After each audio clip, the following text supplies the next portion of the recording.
Interessante o discurso da guerra, né? A gente ouve aí, acabamos de ouvir o Donald Trump falar sobre o cessar-fogo, falar que ele ordenou que Israel voltasse, falar que ele ordenou que Irã parasse.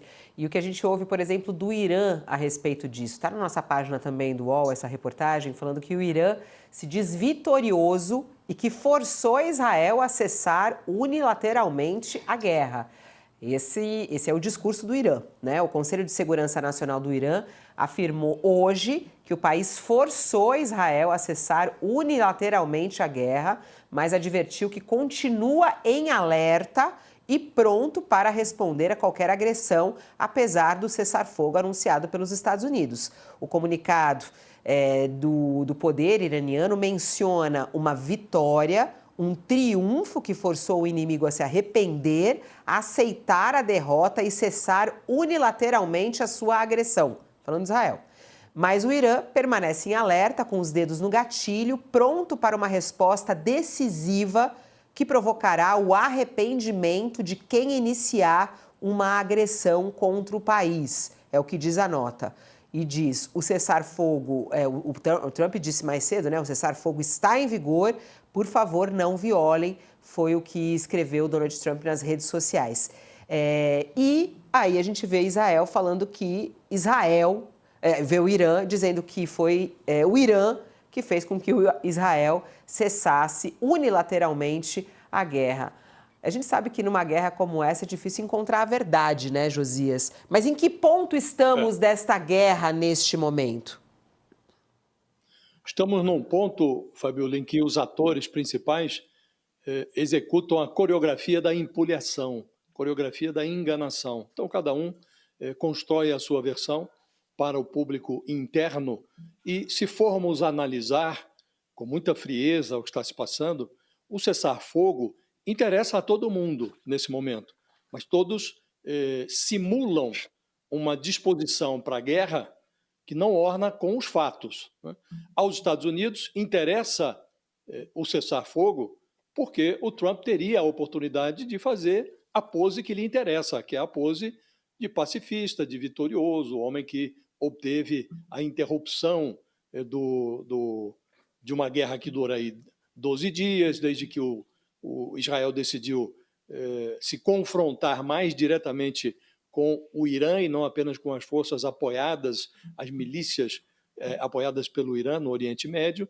Então, o Trump enxergou no êxito de Israel uma possibilidade de tomar uma carona.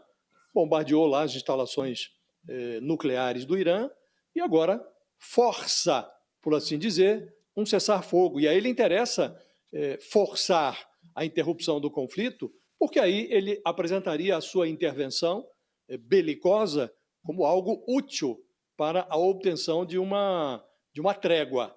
Então, isso precisa ocorrer o mais rápido possível, porque as pesquisas mostram, nos Estados Unidos, saiu inclusive uma da Reuters, Ipsos, mostrando que a maioria dos americanos olham para esse conflito com o desejo de que ele não se prolongue, porque os Estados Unidos têm um histórico que não é agradável em matéria de conflitos, de guerras compradas longe do seu território.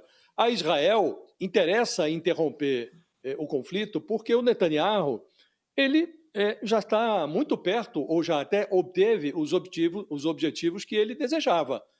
Ele debilitou as plataformas de lançamento de mísseis do Irã, atacou os alvos que desejava e conseguiu se defender de forma muito competente. Depois daquele fiasco que permitiu, as forças de segurança de Israel permitiram que o Hamas invadisse o seu território, matasse lá, produzisse aquela matança do atentado terrorista, levasse reféns para dentro da faixa de Gaza. Agora, Israel se defendeu, conseguiu abater a maioria dos mísseis disparados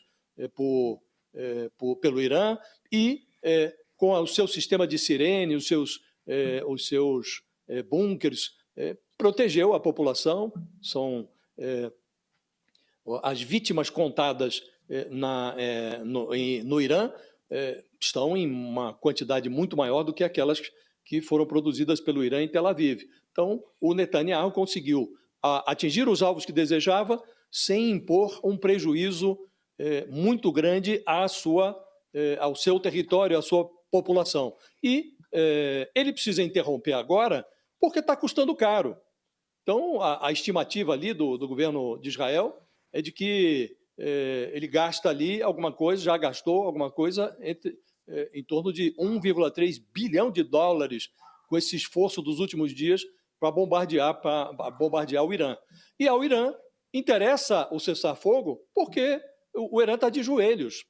Revelou-se um tigre de papel, um leão desdentado. Então, aquilo que se imaginava que o Irã teria capacidade de se defender e de contra-atacar à altura as investidas de Israel, isso se revelou uma fantasia.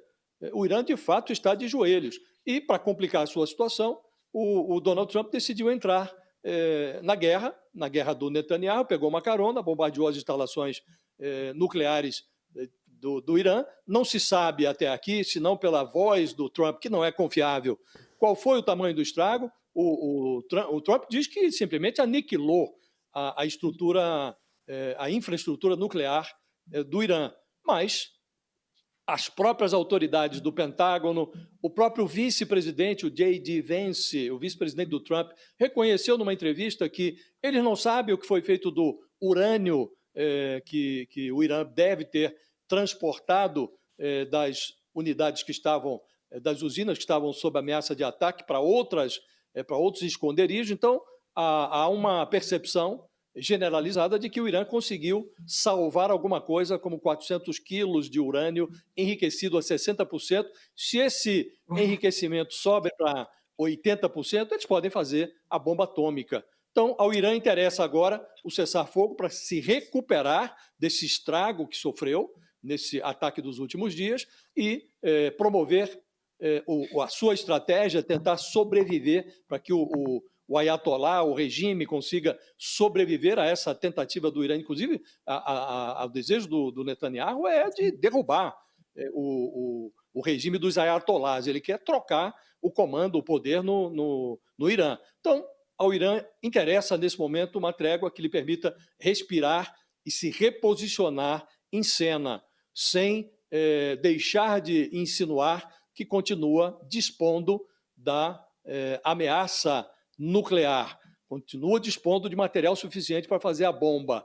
E agora, os Estados Unidos, o Netanyahu, Israel, com essa investida, praticamente transformaram em o que era um sonho do Irã, fazer a bomba, se tornou agora uma obsessão, porque eles viram que os Estados Unidos negociavam com eles e não se revelaram confiáveis, o Trump não é confiável, e resta a eles a ameaça da confecção da bomba. E, aparentemente, eles conservaram algum plutônio em seu poder. Então, como disse Fabiola, interessa a todo mundo, nesse momento, um cessar-fogo. Alguns porque já atingiram o objetivo, o Trump porque deseja pousar de vitorioso e o Irã porque precisa tomar ar, precisa respirar. Bom, nessa guerra aí de discursos e versões a respeito da guerra, né, a gente fica com muita dificuldade de encontrar o que realmente está acontecendo e qual é a verdade. Né? Quando a gente fala sobre alcançar os objetivos, que foi o que disse Israel, que foi o que disse também o presidente dos Estados Unidos, o Irã diz que eles são vitoriosos. Né? Onde fica a verdade? Ontem o professor Walter Mairovitch escrevia na sua coluna falando que os bombardeios dos Estados Unidos no Irã expõem justamente a fragilidade do direito internacional. E aí quando a gente vê que o porta-voz, vamos colocar assim, das notícias da guerra fica para Donald Trump, né, fica com Donald Trump, como que o mundo vai ficar mais tranquilo, professor Walter Mairovitch? Olha, no momento e por um tempo curto, o mundo vai ficar assim mais tranquilo, com essa trégua. Por quê? Porque se a gente pensar, vamos pensar em Israel na situação de momento de Israel. Vejam, em primeiro lugar, o Netanyahu sempre apontou o que o problema, que ele chamou de cabeça da serpente, era o Irã. Por quê? Porque o Irã estava chegando na confecção de uma bomba atômica que tinha como meta riscar Israel do mapa. Fora isso, a meta expansionista do Irã por todo o Oriente Médio e os seus braços, os seus tentáculos apontados como terroristas, e aí Hamas, o Hezbollah, no Iêmen os Huitis. Então, esse era o quadro. O que acontece em Israel? O Netanyahu, que estava em baixa, a partir do ataque ao Irã, ele subiu a popularidade, porque quer a esquerda, quer a direita em Israel, a situação e a oposição, eles acreditam sim que o Irã era o grande problema. Então, o Netanyahu subiu quando estava, como a Mariana lembrou, ele tinha, logo antes do ataque, ele tinha por 2 votos, atenção, por 2 votos conseguido se manter no poder, porque os religiosos radicais ortodoxos racharam e mudaram de lado contra o Netanyahu. Agora o Netanyahu consegue se reequilibrar e ele precisa de uma guerra, isso foi dito. Josias, Mariana, eu mesmo disse, ele precisa de uma guerra e ele tem a guerra, porque Gaza ainda não terminou. Então, ele tem isso ainda para se controlar no poder. E ele sabe que continuar um conflito com o Irã implica sempre no apoio dos Estados Unidos, porque, veja, o seu escudo de ferro já estava sem os mísseis necessários de reserva. Então, ele fica sempre na dependência norte-americana. Então, por isso é que Israel, com relação ao Irã, vai, durante algum tempo, se manter vigilante, até para verificar se essas usinas que foram atingidas não vão ser reativadas, não se sabe ao certo qual foi o percentual de destruição, mas durante um tempo, Israel, com relação ao Irã, vai ficar acomodado. Ora, se fica, o Trump, por outro lado, vai tentar de todo jeito manter esse discurso vitorioso. E o regime da teocracia iraniana vai também, como a gente já viu, usar essa propaganda de guerra, de que saíram vencedores. Por quê? Porque esse regime não detém perante a população, principalmente perante uma população de jovens, não tem nenhuma credibilidade. Até ele exclui liberdade de expressão, ataca jovens, ataca nas universidades, tem essa polícia de costumes, não é um regime que tenha apoio popular. Então, um quadro bastante complicado, mas por um tempo nós vamos assistir essa trégua.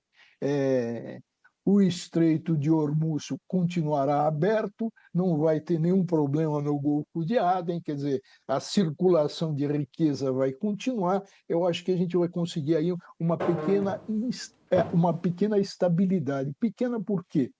Porque ela tem tempo certo e, mais do que isso, os massacres, atenção, os massacres em Gaza continuam, o bombardeamento continua. E nós temos também, por outro lado, não podemos esquecer que o Putin tem também aí o seu interesse nisso, porque o Putin tem sim laços com Israel. E ele tem uma guerra na Ucrânia em curso, e que a Rússia, no momento, está vitoriosa. Então, é um cenário que eu diria que baixa a temperatura, vamos ter aí uma certa tranquilidade. Por quê? Porque, e eu vou perguntar para a Mariana, porque essa situação envolvendo ao Irã era uma situação complicada, complicadíssima. E a pergunta é a seguinte, Mariana: como é que o Trump balançou à luz da Constituição, que estabelece 3 requisitos para que haja uma guerra? Primeiro, uma declaração de guerra, e ele cansou de declarar que não estava em guerra com o Irã, que foram ataques pontuais. Segundo, o Congresso precisaria aprovar não houve aprovação do Congresso. E ele veio com a história de que o Congresso estava em recesso de final de semana. E o terceiro ponto, a situação não era igual a de 11 de setembro, que a Constituição prevê o quê? A possibilidade do presidente agir. Então, como é que ele ficou constitucionalmente diante desse problemaço de violação da Constituição e, à luz do direito internacional, de violação de soberania?